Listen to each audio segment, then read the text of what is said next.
Donc, comme vous savez, le thème, donc c'est urgent, crie à Dieu, car il agit. Et moi, je vais plus parler sur le côté de ce thème, il agit. Et c'est vrai que Dieu agit. Et cette fin de thème, il agit, est en lien avec notre conviction à chacune que Dieu n'est pas inactif dans ce monde. Il n'est pas inactif dans nos vies, dans la vie de nos enfants et dans nos relations aussi avec nos enfants. Et ça nous donne l'espoir. Et on entend souvent beaucoup de citations sur l'espoir. L'espoir, il y a toujours de l'espoir. Et j'ai trouvé quelques exemples de citations qu'on entend. Par exemple, l'espoir fait vivre, ou l'espoir est le premier pas en avant. Il faut toujours espérer. Le futur est le meilleur ami de l'espoir. Même sans espoir, la lutte est encore un espoir. L'espoir est comme un phare dans l'obscurité, ou au soir le désespoir, au matin l'espoir, l'espérance d'un jour meilleur. Et c'est vrai qu'autour de nous, dans le monde, nous entendons énormément de citations sur « j'espère »,« ah, des temps meilleurs »,« ah », toutes ces citations, on les entend. Mais quand on les entend, et même des fois on les dit nous-mêmes, c'est un peu comme des phrases bateau, pour se donner peut-être un petit peu de punch pour aller de l'avant. Mais qu'est-ce que réellement l'espoir pour nous? Alors j'ai fait quelques recherches et j'ai été voir. Donc le mot espoir vient du verbe espérer. Et c'est un mot qui est très riche de sens. Mais quelle est réellement la signification pour nous? Dans le dictionnaire, on trouve différentes définitions, telles que l'espoir, espérer, veut dire considérer comme capable de se réaliser un événement, un acte qui est désiré, qui est attendu. Par exemple, espérer le succès. Il espère qu'elle viendra un jour. Deuxième définition, c'est mettre sa confiance en quelqu'un ou en quelque chose, c'est compter sur cela. Espérer à des temps meilleurs. On pourrait en fait définir le mot espérer comme ceci. Espérer, c'est croire que quelque chose de bon va arriver, va se réaliser, que le meilleur est à venir. Martin Luther, grand réformateur allemand du protestantisme du XVe et du XVIe siècle, a dit ceci. Tout ce qui est accompli dans le monde est réalisé par l'espoir, par l'espérance. Et c'est vrai, parce que c'est avec espoir, vous savez, c'est normalement le printemps, aujourd'hui on voit enfin le soleil arriver, et c'est la période où on va semer des graines soit de fleurs ou de légumes. Et on a l'espoir, si vous avez la main verte, moi je n'ai pas vraiment la main verte, mais bon, d'avoir de belles fleurs, de pouvoir cueillir des belles fleurs, ou avoir des beaux et bons légumes. Et c'est vrai que dans la vie, on engage souvent une sorte d'espoir. Nos jeunes, par exemple, ils étudient dans l'espoir de réussir leur contrôle, dans l'espoir de réussir leur année, dans l'espoir d'avoir un diplôme et dans l'espoir d'avoir un futur métier. Et c'est vrai qu'à chaque moment dans la vie, on engage une forme d'espoir. Mais nous, ce qui nous intéresse aujourd'hui, c'est mais qu'est-ce que la Bible nous dit à propos de l'espoir? Quelles sont les informations que nous avons concernant l'espoir? Dans la première réunion que Cathy nous a parlé, elle nous a exposé vraiment en détail le monde dans lequel on vit, le désespoir dans lequel que nous pouvons vivre chacune, la souffrance qu'on peut vivre. Mais nous savons, grâce à la suite du passage de Lamentation de Jérémie, au chapitre 3, au versets 19 et 20, que nous ne sommes pas seuls, mes sœurs. Voici ce que ces deux versets disent. « Souviens-toi de ma détresse et de ma misère, de l'absinthe et du poison. Moi, je m'en souviens bien et je sombre. » C'est Jérémie qui parle. Il parle à qui? Il parle à Dieu. Oui, on n'est pas seul. Dieu voit notre misère. Dieu voit le monde dans lequel on vit. Il sait notre douleur, ce qui nous fait mal. D'ailleurs, il y a un chant, un vieux chant qui dit Dieu sait toutes choses, ce qui te fait mal. Il est là, il est actif et il agit. Dieu n'est pas ignorant de ce que nous vivons. Il y a tant de choses qu'on a l'impression que des fois il n'est pas au courant, mais il sait tout, tous les détails.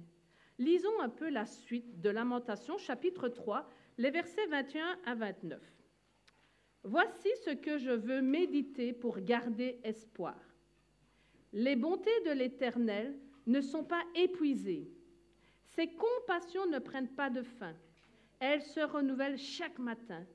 Que ta fidélité est grande. Je le déclare, l'Éternel est mon bien. C'est pourquoi je veux m'attendre à lui. L'Éternel a de la bonté pour celui qui compte sur lui, pour celui qui le recherche. Il est bon d'attendre en silence le secours de l'Éternel. Il est bon pour l'homme de devoir se plier à des contraintes dans sa jeunesse, qu'il se tienne solitaire et silencieux lorsque l'Éternel le lui impose. Première chose que je vois dans ce passage, ce sont les versets 21 et 23 qui nous montrent que Dieu est bon en tout temps, et en tout temps, il est bon.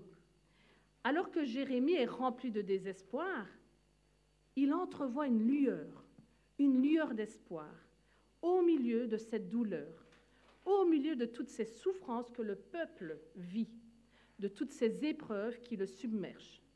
Alors que Jérémie est vraiment enfermé dans cette situation de détresse, dans un désespoir sans issue, il se rappelle de quoi?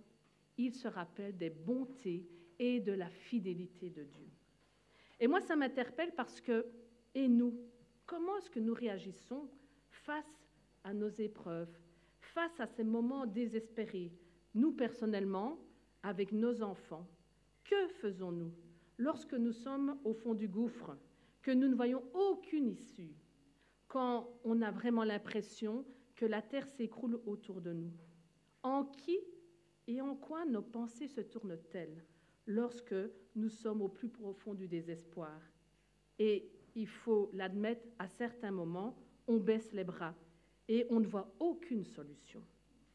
Et c'est vrai que certaines fois, dans nos vies, nous vivons des situations catastrophiques, personnellement, avec nos enfants, avec notre famille, parce qu'il y a des répercussions. Quand il y a un petit truc, ça répercute sur tout le monde. Et nous ne voyons pas aucune même solution. Et nous sommes dans le flou total. Pourtant, il y a une issue. Mais nous ne la voyons pas toujours, ou pas tout de suite. Pourquoi? Mais parce que nous sommes submergés par la douleur, la souffrance, et parce que des fois, il faut du temps. Tout ne se résout pas comme ça en un claquement de doigts. Nous, on voudrait des fois que, paf, comme ça, tout se résolve comme ça. Mais Dieu, des fois, nous demande d'être patients. Dieu veut aussi nous apprendre certaines choses, ou il veut apprendre certaines choses à nos enfants. Et il veut aussi que nous apprenions à nous soumettre à sa volonté et pas à notre volonté. Et comme je l'ai lu dans un livre que j'ai un peu regardé pour cette réunion, le livre s'appelle « Quand la vie chancelle » de Warren Wiersbe. Dans la Bible, on trouve 3 grandes vertus: la foi, l'espérance et l'amour. C'est 1 Corinthiens 13, 13. La foi, elle monte vers Dieu. L'espérance, elle regarde à l'avenir. Et l'amour tend la main à ceux qui nous entourent. Et ces 3 vertus sont liées, elles sont collées, elles ne vont pas l'une sans l'autre. Alors, au lieu de citer les citations comme j'ai pu lire, ou comme je peux dire maintenant, là où il y a de la vie, il y a d'espoir, on devrait plutôt se dire, là où il y a la foi, il y a l'espoir. Amen. L'écrivain John Bunyan a dit, l'espérance n'est jamais malade quand la foi va bien. Et oui, l'espoir est lié à notre foi. Et vous allez me dire, mais Marilyn, tu parles d'espoir, tu parles d'espérance, mais est-ce qu'il y a une différence entre les deux? Selon mes recherches, j'ai un peu cherché, et en fait, lorsqu'on regarde, l'espoir aurait plutôt une petite dimension humaine. Pourquoi? Parce que des fois, l'espoir ne dure pas. Tandis que l'espérance aurait une dimension divine. Pourquoi? parce que l'espérance ne s'éteint jamais. L'espoir peut mourir face aux échecs, ce qui n'est pas le cas de l'espérance. L'espoir, comme je l'ai dit en intro, c'est désirer le meilleur, c'est espérer le meilleur pour nous et pour les autres. Tandis que l'espérance, c'est avoir confiance dans l'avenir, quoi qu'il arrive. Et les deux vont de pair. On a besoin des deux. Alors, comment est-ce que Jérémie, dans notre texte, l'a-t-il vécu?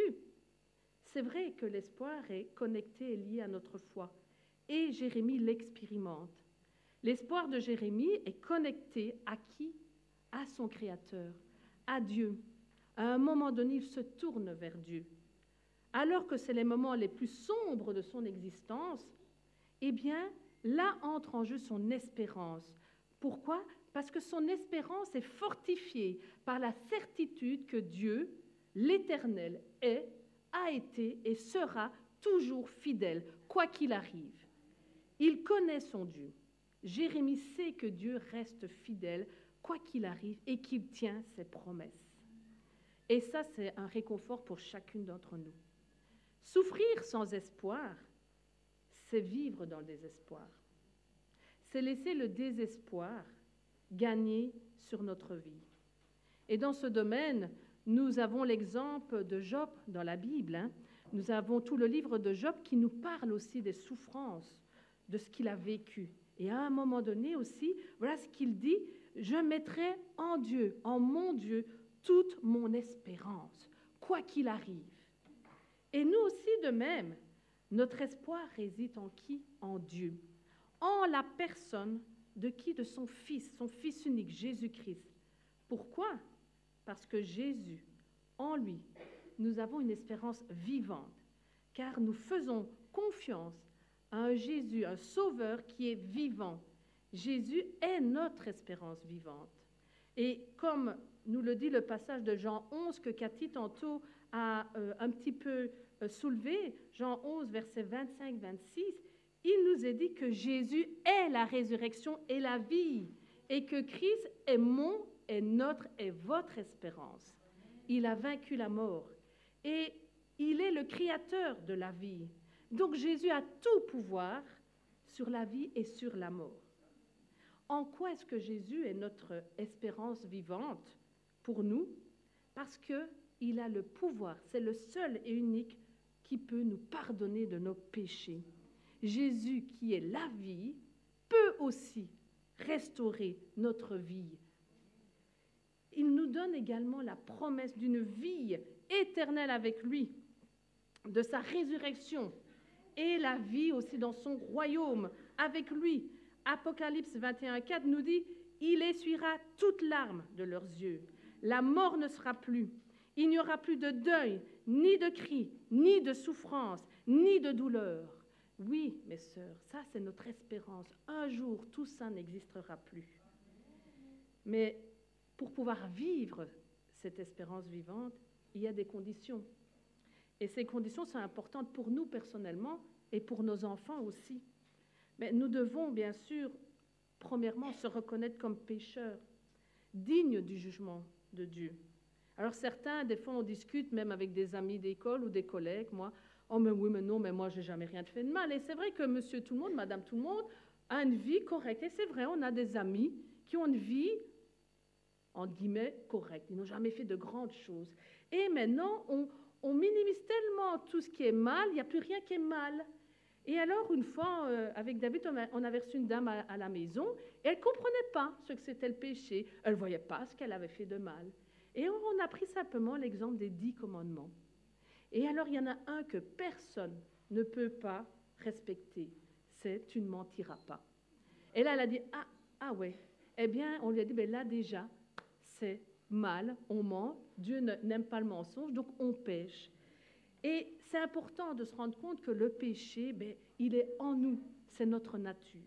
Et une fois qu'on se rend compte de ça, c'est important, c'est de demander pardon, pardon de tous nos péchés, nous repentir de tout ce que nous faisons de mal, constamment, et accepter le sacrifice de Jésus à la croix pour nous, et sa victoire sur la mort par sa résurrection. Nous devons avoir foi en lui, en ce qu'il a fait pour nous par amour sur la croix. Et là, nous faisons de Jésus notre espérance vivante, notre sauveur. Mais nous devons aussi également de faire de Jésus notre Seigneur. Et des fois, là, on a difficile. Parce que quand on fait de Jésus notre Seigneur, ça veut dire que dans tous les domaines de notre vie, nous devons être des exemples de filles, de princesses du Seigneur. Nous devons vivre comme il veut que nous vivions. Nous devons être fidèles à lui, à sa parole, et que notre vie puisse prêcher le message de l'Évangile. Oui, Dieu est bon. Il est bon en tout temps. Il tient ses promesses quand ça ne va pas. Il est fidèle. Quand notre fille Sarah avait plus ou moins 3 ans et demi, ça va passer, elle ne parlait pas beaucoup. Et alors, je m'étais promise que je ne pleurerais pas, mais bon. Mais ça me tenait à cœur de le dire. Donc les professeurs nous disaient toujours, ben, tiens, votre petite fille, elle était en maternelle, votre petite fille, elle reste dans son coin. Elle comprend tout, mais elle ne parle pas. Et donc avec David, on s'est dit, oh, ben, c'est comme ses grandes sœurs, elle a sûrement un problème ORL, on va aller chez le médecin, elle devra peut-être faire un peu, parce que moi, petite, et certaines de mes sœurs, on avait des problèmes de logopédie, donc on s'est dit, elle va devoir aller chez la logopède, elle va peut-être avoir comme sa sœur Rachel du liquide derrière les tympans, et dans ma tête, c'était fait. Donc je vais chez l'ORL à Namur, qui nous connaissait bien, puisqu'on avait été avec les 3 autres, parce que dans le tas, il y a un garçon quand même. Hein. Et donc, toute confiante, je me dis, ça y est, il va me dire tac, tac, tac, tac. Et puis au bout de l'examen, il me dit, ben, écoutez, votre petite fille, elle entend super bien. Elle entend mieux que n'importe quel adulte. Elle a une ouïe tellement fine que même des fois, certains bruits peuvent lui faire mal à l'ouïe, à l'oreille. Et après, ça m'a fêté, je dis, ben oui, parce que Sarah, et ça a duré longtemps, dès qu'il y avait un bruit trop fort ou un ballon qui gonflait, elle avait peur, parce que dès qu'on le pétait, elle avait très mal à l'oreille, aux oreilles. Et alors, en discutant avec le médecin, il aimait l'idée, il dit, mais peut-être que votre petite fille est dysphasique. Alors à ce moment-là, quand il a dit ce mot, on savait ce que c'était la dysphasie, parce que dans la famille, nous avons certains neveux et nièces qui sont dysphasiques. Donc on savait ce que c'était. Mais quand ça vous touche personnellement, c'est tout à fait différent. Et on savait ce que mes sœurs enduraient. Et donc, là, quand ça vous touche, c'est différent. Alors, vous êtes devant le médecin, l'ORL, et vous écoutez sans écouter. Et je crois que vous avez déjà vécu des situations comme ça. Et il y a toutes choses, plein de choses qui vous traversent dans la tête. Les inquiétudes, le tracas, le stress. On a un peu peur aussi. Et puis, sur le chemin du retour, ben, je me suis posée. Et souvent, les dames ici à l'église savent très bien que je fais beaucoup de trajets, déjà pour le travail, mais pour les enfants aussi. Et je prends le temps, parce qu'à la maison, c'est vrai que je cours tout le temps aussi, c'est dans la voiture que je prends le temps de prier. Et à ce moment-là, je me suis rappelé que Dieu est fidèle, qu'il est avec nous et qu'il tient ses promesses. Et je me suis tournée vers lui et j'ai prié. Et je lui ai demandé, mais pourquoi, Seigneur? Mais pas le pourquoi ça nous arrive. C'est, Seigneur, que veux-tu nous apprendre par ça? Quel est le but de cette situation? Et là, je me suis confiée en lui, parce que je sais qu'il est fidèle et qu'il tient ses promesses envers ses enfants. Jésus est réellement notre espérance vivante et il est à chaque instant avec nous. Nous ne sommes jamais seuls. Et comme Jérémie le dit dans les versets 22 et 23, les bontés de l'Éternel ne sont pas épuisées. Ses compassions ne prennent pas de fin. Elles se renouvellent chaque matin. Que ta fidélité est grande. Oui, Dieu est fidèle. Dieu nous aide volontiers quand nous lui demandons. Pensez-vous qu'il ne sait pas ce que vous endurez? Pensez-vous qu'il ne peut pas vous pardonner de quelque chose de grave? Dieu est bon. Sa bonté et sa compassion sont beaucoup plus grandes que n'importe quelle situation que nous pouvons vivre. n'importe quel péché qu'on a fait. Et il promet de nous pardonner. Il promet de nous restaurer. Et si nous lui demandons sincèrement, du fond de cœur. Deuxièmement, Dieu est bon en tout temps. Il est avec nous, il est fidèle. Et les versets 24 et 29 nous parlent « Je m'attends à Dieu ». Quand nous sommes dans le désespoir, l'angoisse ou le stress, nous devons compter sur Dieu, sur ses promesses, nous rappeler sa fidélité. Et c'est là que notre espoir est, notre espérance. Nous devons nous attendre à lui. Et c'est ce que Jérémie a fait. Jérémie connaît la fidélité de Dieu. Dans la situation dans laquelle le peuple est, Dieu leur avait promis, comme Cathy l'a encore dit tantôt, que la punition tomberait s'il y avait désobéissance. Et il a tenu parole. Mais il a aussi également promis la restauration et la bénédiction. Et Jérémie sait que Dieu respectera aussi cette promesse. Alors avoir espoir, garder l'espoir, c'est faire confiance au Seigneur jour après jour. Un jour à la fois. Si nous agissons de la sorte, c'est lui faire confiance pour l'avenir, un pas à la fois. Et dans la Bible, on trouve dans le chapitre 11 de l'Épître aux Hébreux, on peut voir bon nombre de grands héros de la foi. Et quand on regarde tous ces personnages de près, qu'on regarde leur histoire, on peut voir qu'eux aussi ont vécu des moments difficiles, des moments de doute, de désespoir, d'angoisse, de stress. Ils ont même chuté aussi. Mais qu'est-ce qui les motivait? Qu'est-ce qui motivait Abraham, qui est le premier patriarche quand même, et le fondateur du peuple de Dieu, des Juifs, ou Moïse, qui a été choisi par Dieu alors qu'il avait des difficultés pour parler, pour libérer le peuple de Dieu de l'esclavage, ou les grands conquérants, ce jeune Josué, qui a dû aussi aller pour la conquête de la terre promise, ou le roi David, ou même, continuons, les différents prophètes, comme Samuel, Ésaïe, notre ami Jérémie. Mais nous pouvons lire leur histoire. Mais eux ne savaient pas la suite de leur histoire. Ils la vivaient jour après jour. Et qu'est-ce qui a motivé tous ces grands hommes? Ils étaient tous motivés, en fait, par cet espoir, cette espérance des choses à venir. Et c'est vrai que nous devons aussi, nous, regarder à l'avenir et regarder aux choses à venir pour nos enfants et garder l'espoir. Et je sais que chacune d'entre nous, avec vos enfants, ce n'est pas toujours facile. Et je pense que c'est la même chose pour chacune d'entre nous, qu'ils soient de n'importe quel âge, petits, moyens, ados, jeunes adultes, et même quand ils sont mariés. On reste maman jusqu'au bout. Je le vois toujours avec ma maman. Donc voilà, et c'est vrai qu'on a on peut passer par différentes épreuves avec nos enfants, ou nos enfants passent par des épreuves, et nous, en tant que maman, on est là et on aimerait bien pouvoir être encore plus une aide pour eux. Et c'est vrai que nous devons être des exemples pour eux, des aides. Et nous avons 4 enfants. On a Naomi, notre aînée, qui a aussi des difficultés scolaires, qui est dyslexique et dysorthographique.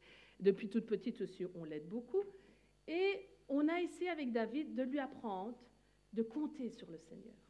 Et maintenant, elle va avoir 21 ans dans quelques jours. Et à chaque instant, dès qu'elle peut, n'importe quoi, même minime, des fois, moi, je rigolerais bien, mais je dis, Marilyn, tu ne peux pas. C'est sa foi. Elle se tourne vers Dieu et elle s'attend. Et elle dit, je sais, alors c'est vrai, elle est dans sa grotte, on ne la voit quasi jamais parce qu'elle étudie, elle a besoin de ça, mais elle s'attend toujours au Seigneur. C'est vrai qu'elle peut avoir des échecs, mais on est là aussi pour les aider à se relever, quoi qu'il arrive. Et tous les 4, des fois à la maison, je crois que... Et on dit toujours petit enfant, petit problème, et que ça va aller quand ils grandissent, mais des fois on a une tête comme ça. Et je me rappellerai toujours quand les enfants étaient petits, et que donc on avait Naomi qui, quand elle était toute petite, c'était un caractère, on les a fait toutes. Puis Rachel, elle était douce, mais elle avait des difficultés relationnelles avec des amis. Puis Nathan, qui était colérique et qui, lui, avait des difficultés parce qu'il avait des facilités à l'école, mais il n'arrivait pas à comprendre pourquoi ses copains n'avaient pas la bonne réponse. Et alors, il insistait. Il disait, mais non, j'ai raison. Et alors, ça tournait en bagarre ou en colère. Et alors, on avait les professeurs qui venaient nous trouver, pour Sarah, qui était introvertie, qui ne bougeait pas. Et puis, on avait l'autre professeur de Nathan.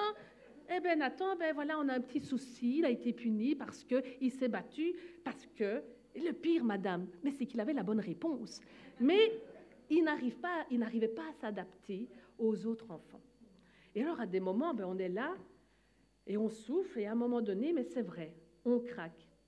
Et des fois, moi, quand les enfants étaient petits, à l'époque, c'était possible, on allait tous les 15 jours chez mes parents, papa et maman, et ils nous invitaient toujours tous, toute la famille. Et l'autre semaine, on allait chez ma belle-mère. Et des fois, on arrivait, et j'étais là, énervée. Et des fois, je craquais, je pleurais. Et alors, on était en colère, des fois j'étais en colère, des fois de certaines situations. Et alors, on dit, moi j'en ai marre, comme disait Cathy tantôt, on baisse les bras. Et maman s'en allait, me disait, Marilyn, tu es arrivée avec Naomi, concertant Nathan, point de vue des colères, tu y arriveras, parce que Dieu est avec toi. Et ça m'a toujours touchée, parce que c'est vrai que Dieu est avec nous. Et c'est vrai qu'on peut baisser les bras, quoi qu'il arrive. Mais nous avons cette certitude que le Seigneur est là. Et ce qui nous tracassait aussi beaucoup, et ce qui vous tracasse toutes sûrement, c'est surtout leur foi. Le plus important pour nos enfants, c'est qu'ils connaissent le Seigneur personnellement. Et des fois, quand on voit par tout ce qu'ils passent, nos enfants, à l'école, comme on l'a vu tantôt, on a peur pour eux.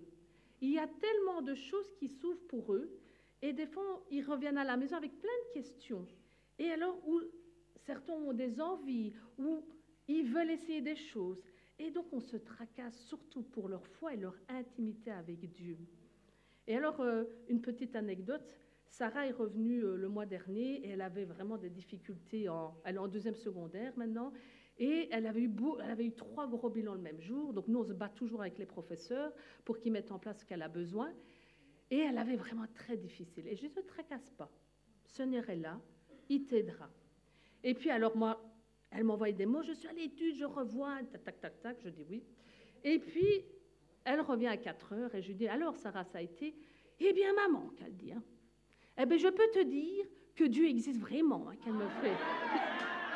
Et elle me dit, la prière, ça fonctionne, hein, qu'elle me fait. Et alors, je dis, et alors parce qu'elle n'avait pas eu 20 sur 20, mais elle avait les points qu'il lui fallait. Et alors, je dis, eh bien, tu vois, merci Seigneur, je dis. Donc, voilà. Donc, voyez, des fois, ben voilà, on a des bénédictions, on a un retour, le Seigneur entend. Et dans ces moments-là, le Seigneur nous dit, prends courage. C'est comme s'il nous disait, quand on est dans le creux, on entend le Seigneur qui nous parle, son esprit est là. Et il nous dit, prends courage, je suis avec toi, je suis avec tes enfants. Ils sont dans le creux de ma main. Je prends soin d'eux. Ce sont mes enfants et j'ai un plan pour eux aussi. Et c'est vrai que chaque enfant, quoi qu'il leur arrive, même si des fois on n'a plus contact avec nos enfants, c'est un don de notre Dieu. Chaque enfant, quel qu'il soit, est un joyau, que le Seigneur nous confie.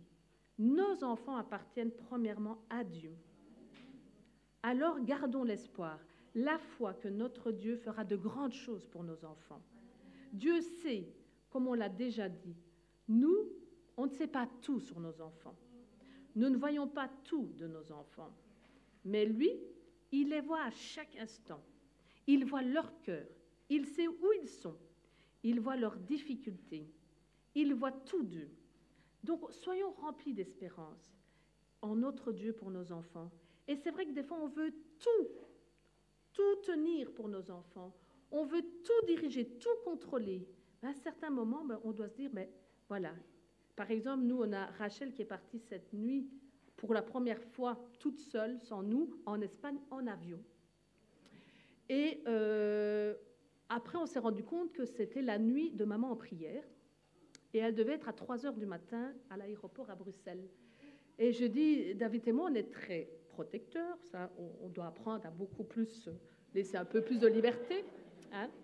Et d'habitude, on va toujours les conduire. Toujours, c'est nous qui allons les conduire. Les copains, copines peuvent venir dans la voiture, hein, mais c'est nous qui allons les conduire. Et ici, on s'est rendu compte avec David, 3 heures du matin à Bruxelles, ouais, ça ne va pas le faire parce que ça veut dire qu'on rentre pas avant 4-5 heures, et à 7 heures, 8 heures, on doit être ici. Et pour une fois, il y a un papa qui nous a dit, ben voilà, moi j'ai mes 2 filles qui vont, c'est une amie à Rachel, eh bien, si vous voulez, je peux aller les conduire, je peux prendre Rachel avec.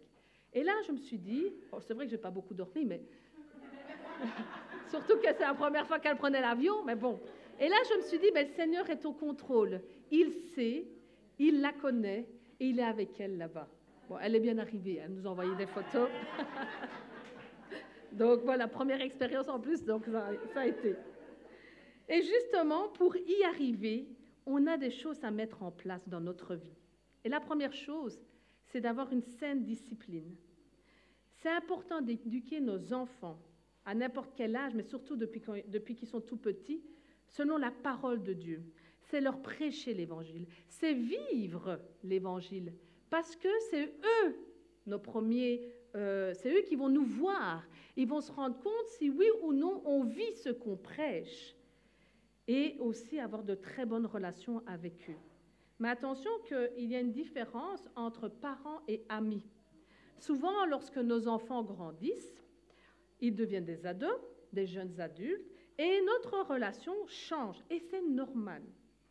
Et ça devient plus des fois une relation d'amitié que parents-enfants.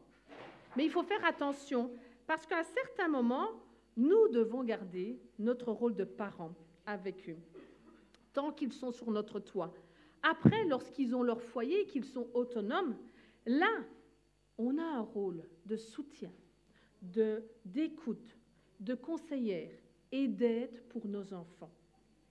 Deuxièmement, une autre discipline aussi à mettre dans notre vie, c'est savoir dire non. Et de nos jours, on ne sait plus dire non. Le verset 27 nous dit « Il est bon pour l'homme de devoir se plier à des contraintes dans sa jeunesse. » Nous voyons dans ce verset l'importance d'avoir eu dans notre jeunesse, dans la jeunesse, l'éducation en se soumettant et en obéissant contre notre volonté, à l'âge où nos parents, c'était l'âge de l'éducation, où l'apprentissage était possible. Et c'est vrai, hein, des fois, on s'énerve enfant. Moi, je me rappelle, hein, quand on était petite, on pouvait s'énerver parce qu'on voulait ou voulait, mais nos parents savent mieux que nous. Et des fois, de nos jours, on ne sait plus dire non, à n'importe quel âge, parce qu'on a peur, justement, de perdre nos enfants. On a peur de ne plus avoir de bonnes relations avec. Et c'est ça l'importance du dialogue.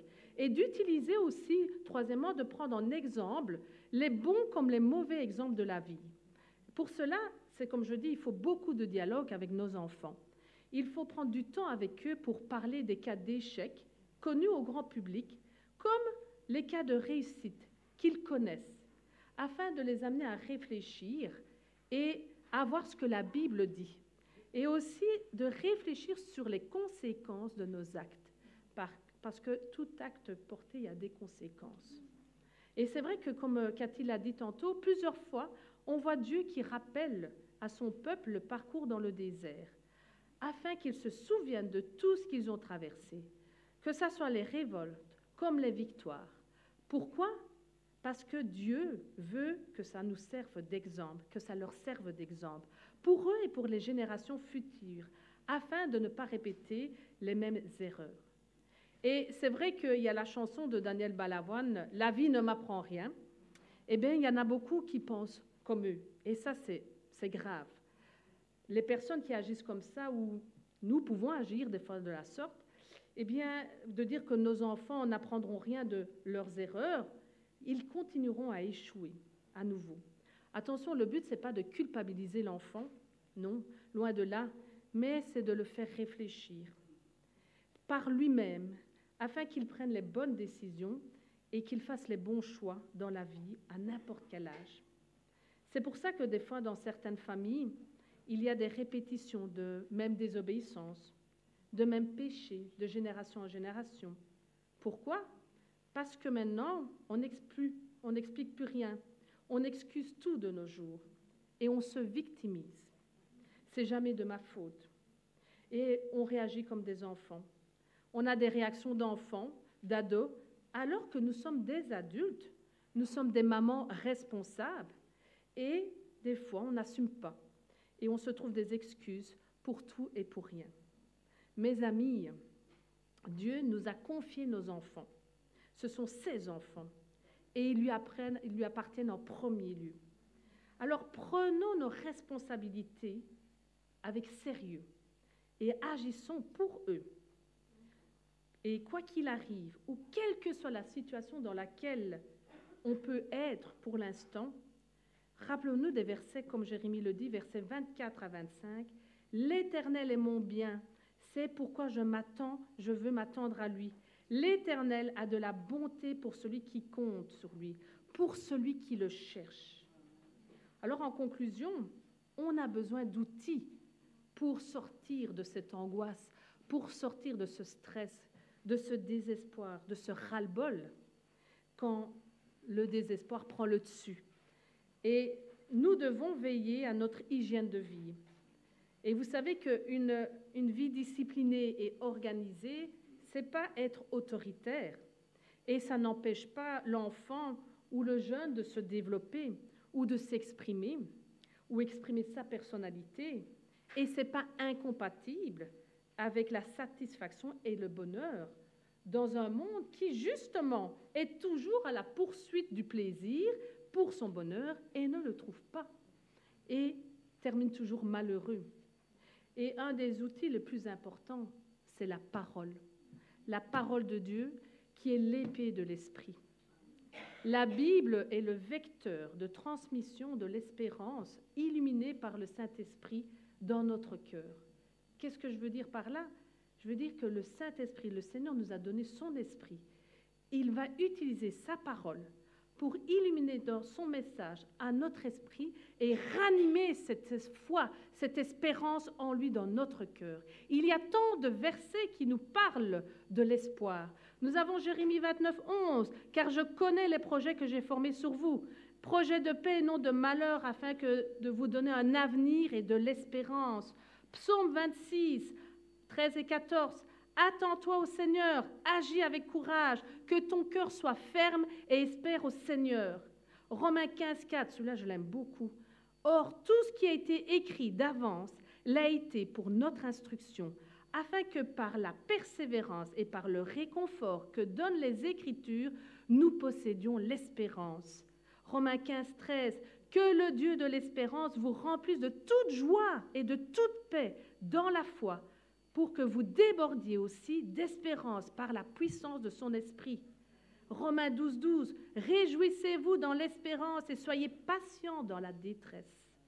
Persévérez dans la prière. » Tant de versets, j'en ai pris que quelques-uns, il y en a tellement pour nous réconforter. Un deuxième outil, c'est la louange. Proverbe 17, 22 nous dit « Un cœur joyeux est un excellent remède, mais l'esprit déprimé mine la santé. » Ou une autre version dit « Mais un esprit abattu dessèche les os. » Et comme je vous l'ai dit tantôt, moi je suis tout le temps sur les routes et je mets souvent des musiques de louange. Bon, pas tout le temps, mais en général.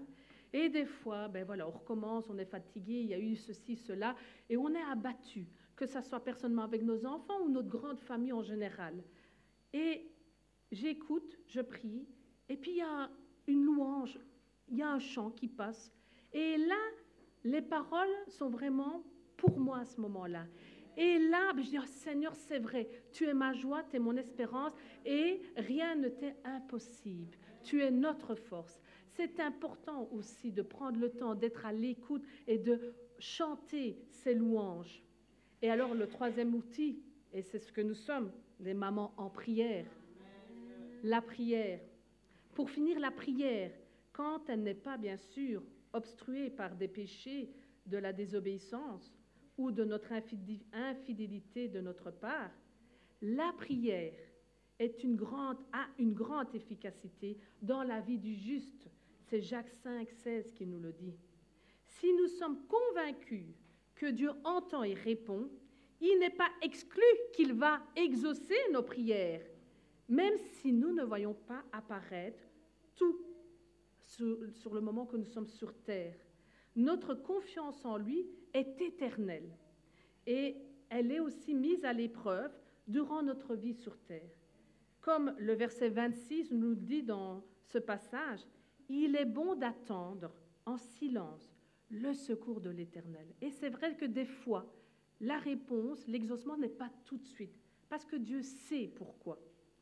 Mes chers amis, ne soyons pas comme 1 Corinthiens 15, verset 19, qui nous dit « Si c'est dans cette vie seulement que nous espérons en Christ, alors nous sommes les plus malheureux de tous les hommes, de toutes les femmes, je pourrais dire. » Et ne prenons pas encore cette citation de Cicéron, « Tant qu'il y a de la vie, il y a de l'espoir. » Mais au contraire, soyons remplis d'espoir et crions plutôt parce qu'il y a la vie, que la vie réside en Christ, nous avons cette espérance vivante.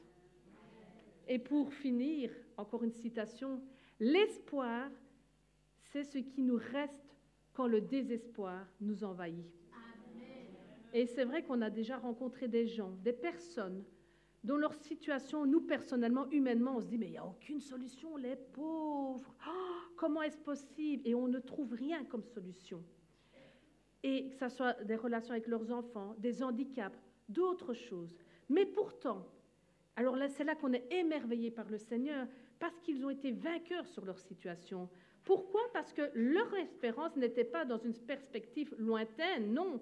C'est une puissance toujours présente. Et il prenait en exemple l'apôtre Paul qui disait « Je puis tout par celui qui me fortifie.